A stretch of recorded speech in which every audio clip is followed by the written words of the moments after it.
Tonight, the number of new coronavirus cases in Victoria lower than it's been for weeks, but the government warns Easter is no time to relax.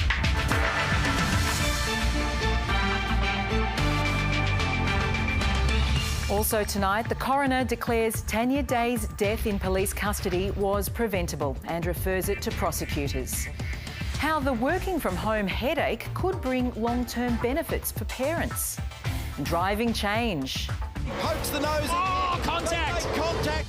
How eSports are booming while real-life competition remains on hold. Good evening, Mary Gearin with ABC News. Victoria has posted its lowest jump in COVID-19 cases for more than 3 weeks, with just 16 new patients testing positive overnight.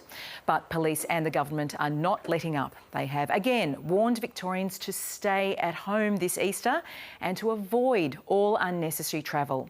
They're doing random spot checks to make sure people have a legitimate reason to be out of the house. But opposition MPs say some restrictions are going too far. Here's Jessica Longbottom. It's a holy week in many religions, but things are different this year. Police have now issued fines to this prayer group after earlier warnings not to meet were ignored. Along Victoria's coast, beaches are shut and 500 officers will be out and about ensuring people comply with COVID-19 restrictions. Do not go and travel to our regional and coastal communities this weekend. Extreme times call for extreme measures, but the opposition and crossbench MPs are raising questions about some of the rules. Yes, we want everyone to physically distance, but I think if we don't have common sense, sometimes we don't bring the public along with us. Solo activities like fishing and golf are allowed in other states, but not in Victoria. Exercising on this busy path is okay, but sitting in a park for a change of scene can get you fined.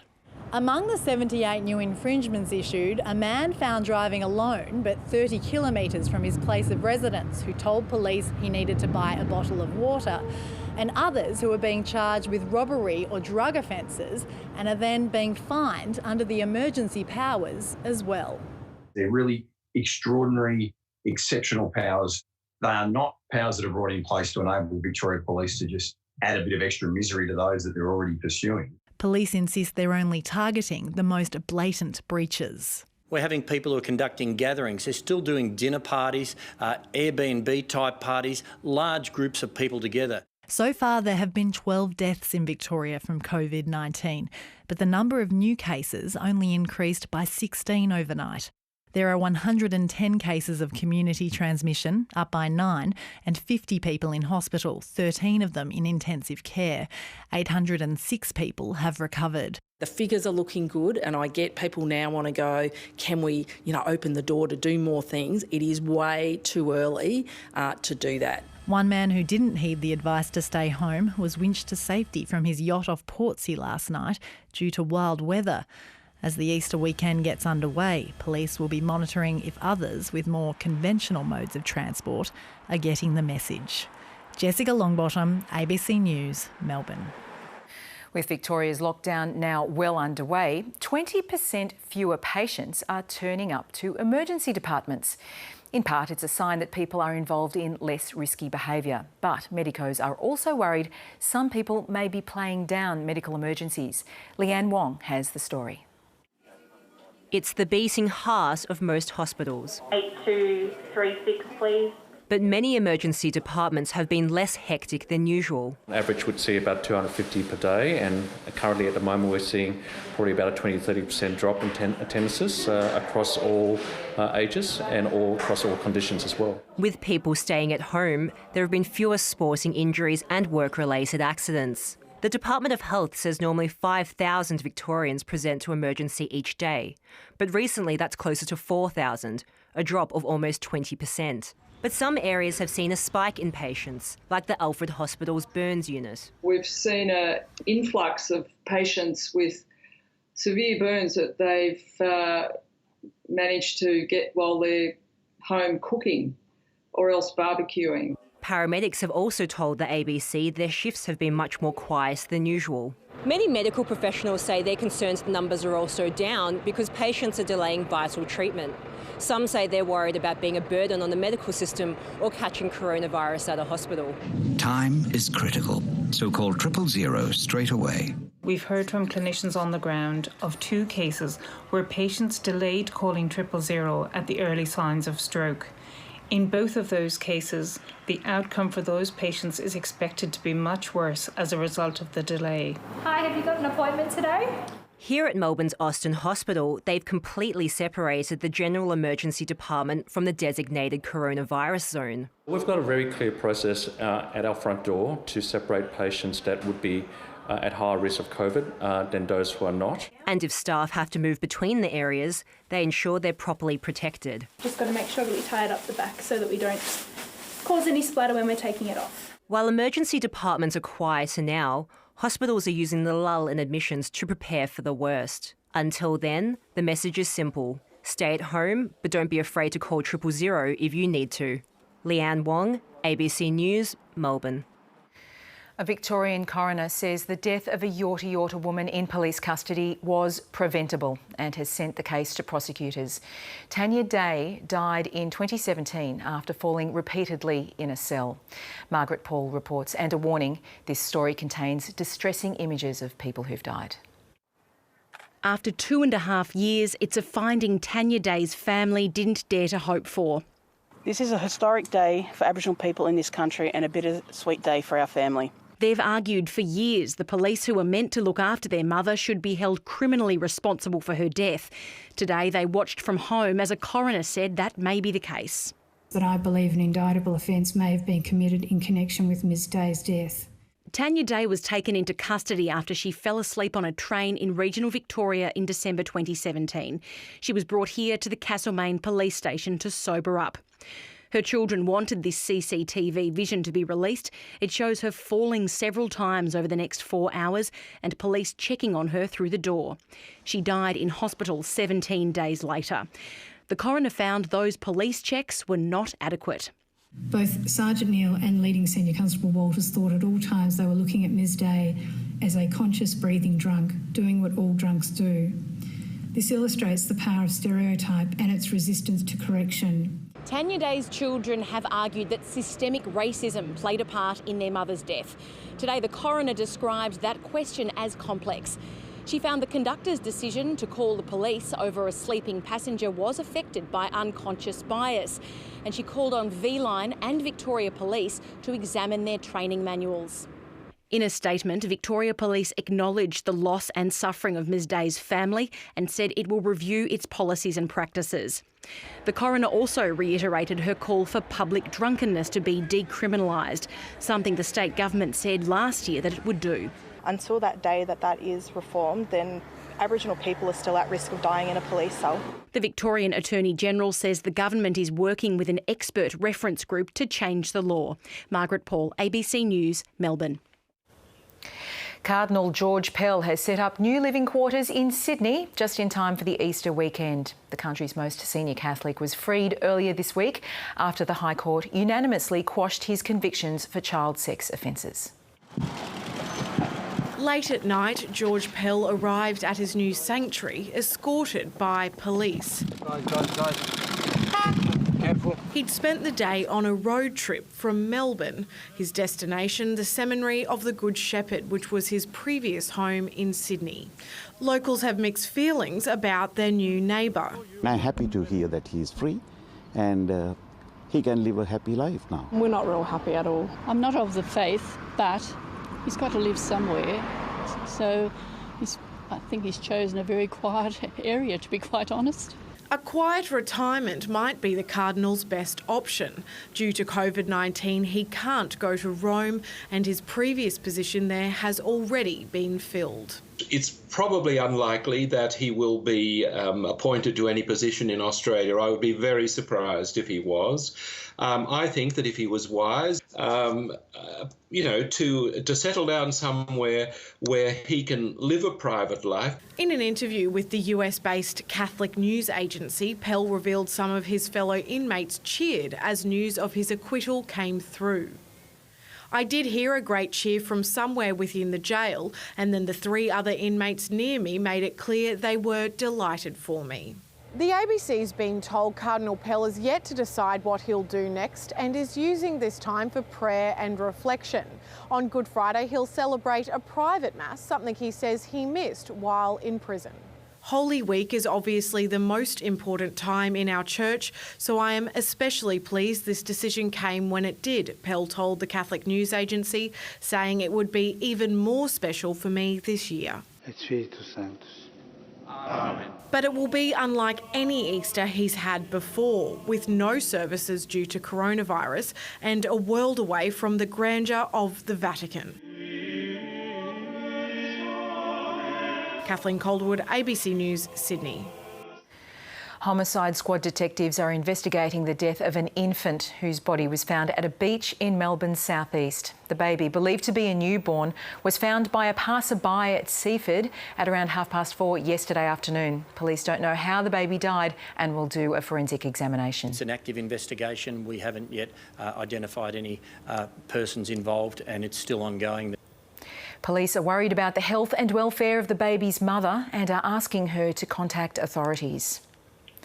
The coming days will see many workers who've been stood down during the current crisis run out of money. Support through Centrelink won't be coming for 3 more weeks, but millions are facing a cash crisis right now. Daniel Ziffer reports. Nursing student Keith Dwyer won't finish his degree before he volunteers to work on the coronavirus frontline. Realistically, we need as many people as we can. But with his job as a barista gone, Keith can't fill his car up to get to his final classes. I essentially have no more savings because I've used the last of it to pay my last lot of rent. And as soon as the gas runs out of my car, I'm pretty much done. More than 1 million people are estimated to have become unemployed since March as public health measures increased. But support isn't expected to flow until at least April 27th. Half of Australia's population have less than $10,000 in savings, but that's looking at the data generously. Go deeper and you'll find 1/3 of us have less than $5,000 and 1/4 of our population have less than $1,000 in the bank. Now you know that, consider this. Average living expenses for a month for singles, couples and families are far larger than most people's savings. For millions of Australians, April 27th looks a very far way away. The reality is before April 27, people are quite simply going to run out of cash. They do not have enough money to make ends meet. They are scared, they're highly anxious. And that's if you're covered and will receive support. Contractors, gig economy workers, people on working visas and international students are among the groups who are being offered nothing. We've already seen people running out of cash. There's many people that are in very desperate situations who lost their jobs fast and unexpectedly. Even with expenditure of this extraordinary size, there have to be some definitions and some lines drawn. We think this is a fair and reasonable line. For Keith, there's nothing on the table and nothing in the petrol tank. We'd love to work, but right now we're exhausted. We're supporting vulnerable friends and vulnerable family members, and we'd just like a little bit of support from our government to put food on the table. The money is running out fast. Daniel Ziffer, ABC News, Melbourne. The federal government has agreed to subsidise Mercy flights to bring home hundreds of Australians stranded overseas. Here's senior correspondent Philip Williams. After a COVID-19 lockdown in cyclone-battered Vanuatu, around 50 Australians and Americans landed safely in Brisbane. Rescue 2 for 280 Australians and 4 New Zealanders who are now on their way home from Peru. A separate Qantas flight is planned for another Peru pickup next week. Everybody expected to pay for their seats, but we also do have a provision for traveller emergency loans, and our High Commissioners and Ambassadors are making that clear to Australians who are dealing with the challenge of returning. There are also flights planned for Australians stuck in Argentina and South Africa, and ongoing negotiations for rescues from India, Cambodia, Lebanon and the Philippines. We are getting Australians home. We are harnessing our relationships overseas. We are leveraging our diplomatic network. We are working with our airlines. Returning Australians will still have to isolate themselves for 2 weeks, but the good news is the restrictions we're all living with appear to be working, with a national daily count of new cases under 100 for the first time for more than 3 weeks, and that's prompting very cautious optimism. Fewer cases, fewer risks, fewer lives at risk. But we've got a long way to go. The virus does not take a holiday. And we're warned our behaviour over Easter could be a turning point, for better or worse. It's important because we cannot undo the tremendous progress we have made together in recent times. So this Easter we are staying at home. Don't travel. Don't go away. As part of preparations for the worst-case scenario, the number of ventilators is being tripled to 7,500. Hundreds of units being built here in Australia. With a reduction in the transmission rate that we're seeing, that will be more than sufficient to be able to cover any intensive care needs. That is assuming we all stay put and apart. Philip Williams, ABC News, Canberra. Still to come this hour, the plight of young children with coronavirus. The kids were playing, and then 2 hours later they both had over 40-degree temperatures. Then they took the bloods and they said their white blood cells are just so low, they actually have no immune system left. We're seeing around 4% of all of the cases being children. Also, Alan Kohler explains how the falling markets will affect your super. That's coming up. Britain has recorded its worst toll from coronavirus with 938 fatalities in one day. The Prime Minister, Boris Johnson, is still in intensive care in a London hospital, although the government says he's improving. Mr Johnson was admitted to St Thomas's on Sunday, 10 days after being diagnosed with COVID-19, and transferred the next day to ICU when his condition deteriorated. The total death toll in the UK is now more than 7,000. In the US, Democratic hopeful Bernie Sanders has pulled out of the presidential race, effectively handing the party's nomination to Joe Biden. The Vermont senator told his supporters his decision to end his campaign was not an easy one. I cannot, in good conscience, continue to mount a campaign that cannot win and which would interfere with the important work required of all of us in this difficult hour. Bernie Sanders has been lauded for pushing universal health care to the forefront of Democrats' policy agenda. Joe Biden hailed Senator Sanders' move and called on his supporters to join forces in the battle for the White House. Public health experts say the epicentre of the outbreak will continue to shift until a vaccine is found.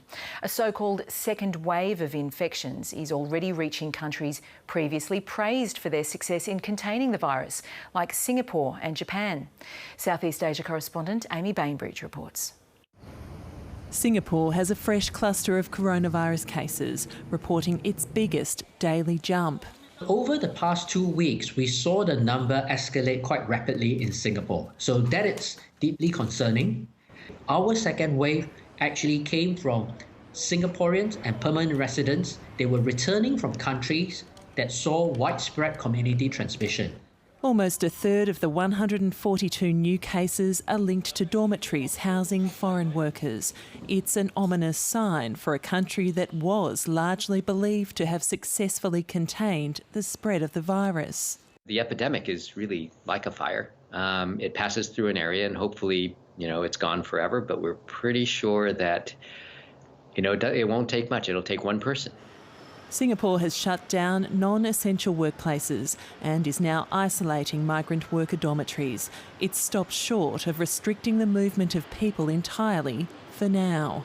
If they don't follow the very simple instructions, there is a real risk that Singapore, just as any other country, will see a second, a third wave that may not be so easily contained. Some countries are experiencing their first wave of infections. Africa, along with Asian nations, the Philippines, India and Indonesia, are still of concern. Public health experts say new epicentres are likely. I think you'll see many fires going off in Southeast Asia in a number of countries, but you'll see that in many parts of Africa.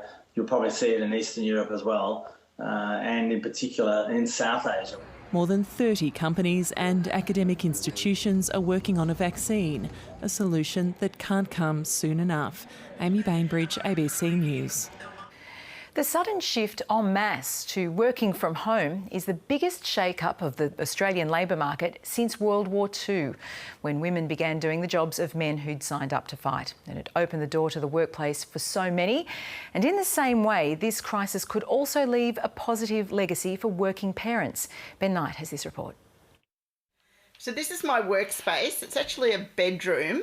For millions of Australians, going to the office now looks something like this. I'm Heather. I'm the CEO of Syndromes Without a Name. I like to work off the room next to Becky. Heather Renton was forced to quit her office job 8 years ago when she couldn't get after-school care for her disabled daughter, and the council she worked for wouldn't budge on flexible hours. Unhappy about it. I'd worked for 9 years. They did say I could come back in a less senior role, but why should I take a pay cut? Especially now that the biggest shake-up since World War II has hit the Australian workforce. Women had to work in the factories, and after the war we found it actually worked quite well. We saw almost a permanent change. Nowadays, all women, in particular, and men too, have had to work at home. That will probably be a permanent change in the post-corona economy. And if so, it's women who could overwhelmingly benefit. 7 in 10 primary carers are women.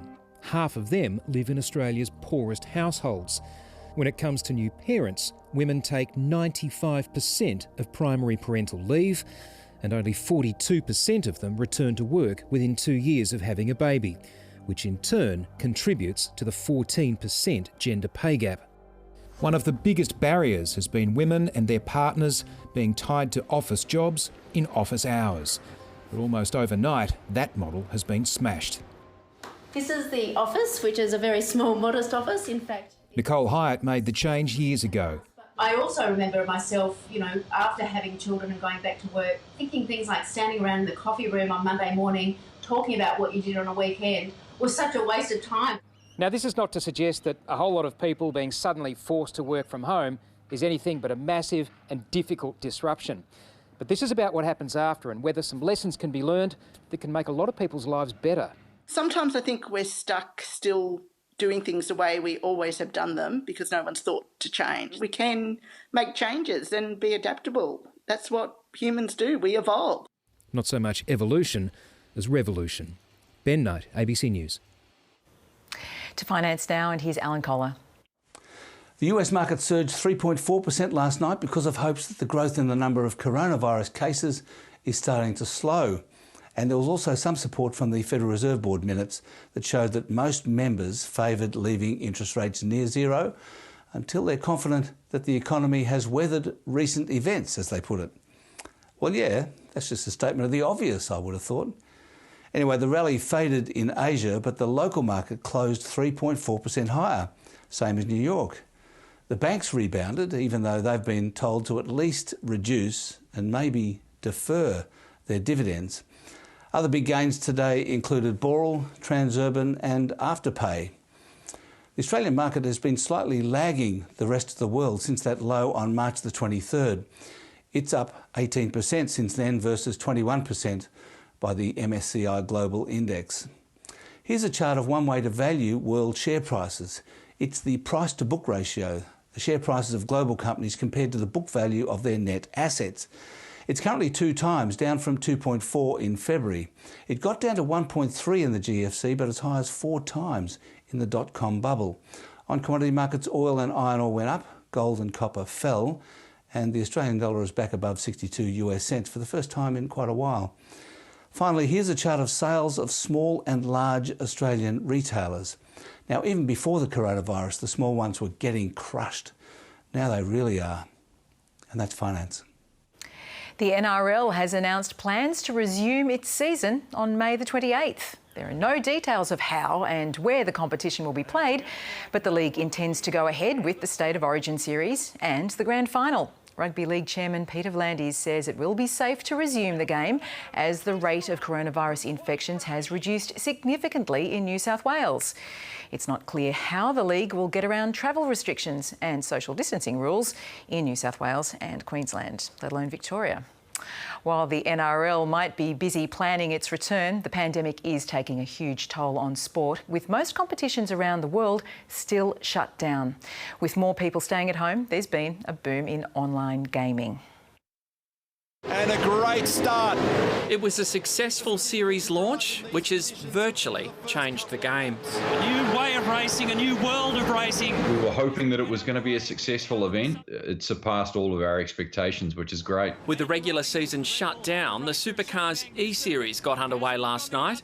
Drivers around the country competed remotely, and the surprisingly lifelike experience was broadcast and streamed live. He pokes the nose. Oh, contact! Contact! You know, what we're doing is obviously trying to make it safer for everyone until we can kind of get through this. Online gaming has surged since the world went into lockdown.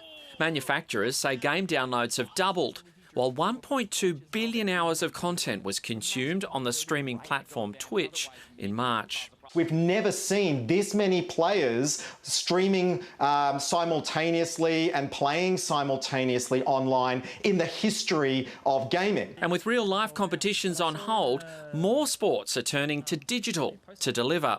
Bang!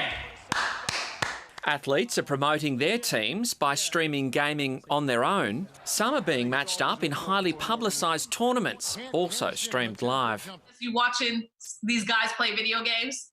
No, I'm not, because the thing is, listen to this, Cass. I hate video games, okay? While eSports still hasn't won over everybody, this period has certainly changed the way administrators are thinking in terms of how they can use technology to connect with a younger audience in the future. And with more technological advances on the way, the opportunities are only going to increase. If we can continue to build and grow this, then we'll have the opportunity to continue this, I think, every year. Let's see what the future holds. Strap yourself in for the ride. Bang, bang, crash, everything. Patrick Galloway, ABC News.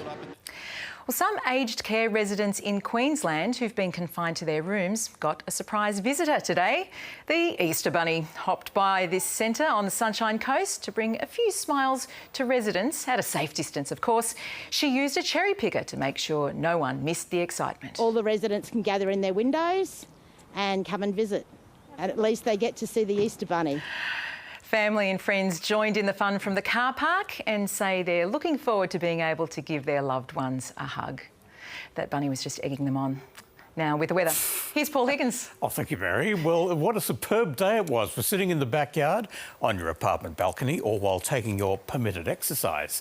But it will get cold and wintry on Saturday and Sunday. 1 degree at Mount Buller overnight, Mount Hotham overnight. Out of the mountains, Coldstream and Mortlake were coldest under the supermoon with 4.